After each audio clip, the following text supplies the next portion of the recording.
bali, ito nga pala yung day 2 namin sa Davao.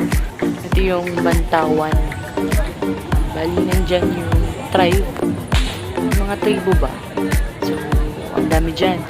From Simples to Marangya, nandyan yung iba't ibang uri ng tribe. So, ito, parang native game ng mga kalalakihan sa kanila.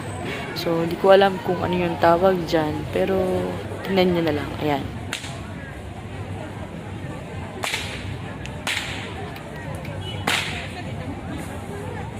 Ayan. So, para siyang sipa sa atin, pero meron silang ganyan. May tela na pahaba. Tapos, hinahampas sa lupa kapag nahit yung bola. So, pasahan lang yan. 'Di ba? So, very rich talaga ng culture ng Mindanao.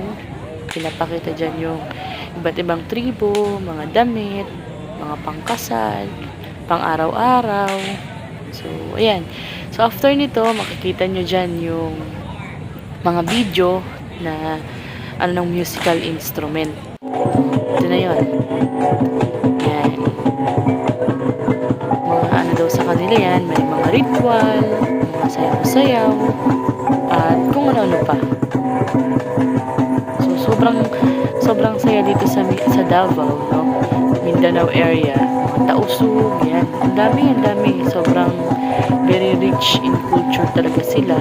Pine-preserve nila yung mga kultura, no, na dati sa libro lang namin nakikita. No, yung mga itay, mga katutubo. So, personally, nakita na namin ni Happy. So, sobrang saya. Sobrang enjoy dito sa Davao. Ayan. So, sa mga nagtatanong naman, ang Kadayawan Festival ay August 3rd week siya. So, last Saturday, basta parang ganun siya eh. So, basta 3rd week yung Kadayawan Festival. So, yan yung Bantawan cultural event ng Davao. Thank you for watching!